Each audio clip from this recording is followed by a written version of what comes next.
اعوذ باللہ من الشیطان الرجیم بسم اللہ الرحمن الرحیم۔ بلکہ اللہ نے عیسیٰ علیہ السلام کو اپنی طرف اٹھا لیا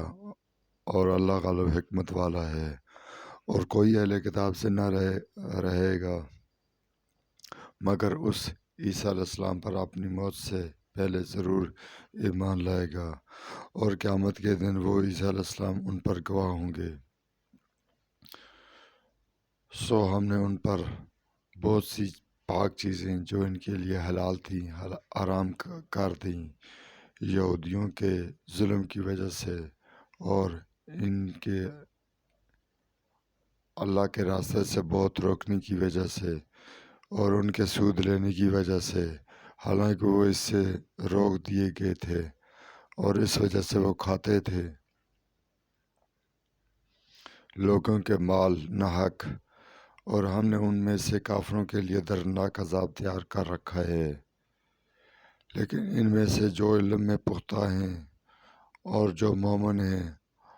وہ اس کو مانتے ہیں جو نازل کیا گیا ہے آپ صلی اللہ علیہ وسلم کی طرف، اور جو آپ صلی اللہ علیہ وسلم سے پہلے نازل کیا گیا، اور نماز قائم رکھنے والے ہیں اور ادا کرنے والے ہیں زکوٰۃ، اور اللہ اور آخرت کے دن پر ایمان لانے والے ہیں۔ ایسے لوگوں کو ہم ضرور بڑا اجر دیں گے۔ بے شک ہم نے آپ صلی اللہ علیہ وسلم کی طرف وحی بھیجی ہے جیسے ہم نے وحی بھیجی تھی نوح علیہ السلام کی طرف اور اس کے بعد نبیوں کی طرف، اور ہم نے وحی بھیجی ابراہیم علیہ السلام، اسماعیل علیہ السلام، اسحاق علیہ السلام، یعقوب علیہ السلام اور اولاد یعقوب کی طرف، اور عیسیٰ علیہ السلام، ایوب علیہ السلام، یونس علیہ السلام، ہارون علیہ السلام اور سلیمان علیہ السلام کی طرف وحی بھیجی، اور ہم نے داؤد علیہ السلام کو دی زبور، اور ایسے لوگ اور ایسے رسول بھیجے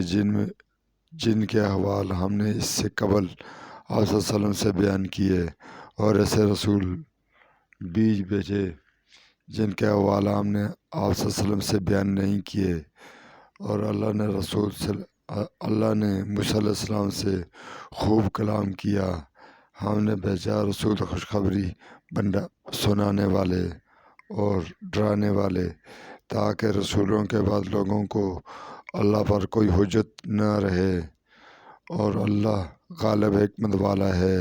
لیکن اللہ اس پر گواہی دیتا ہے جو اس نے آپ صلی اللہ علیہ وسلم کی طرف نازل کیا، اور وہ علم سے نازل کیا، اور فرشتے بھی گواہی دیتے ہیں، اور گواہ اللہ ہی کافی ہے۔ بے شک جن لوگوں نے کفر کیا اور اللہ کے راستے سے روکا، تحقیق وہ گمراہی میں دور جا پڑے۔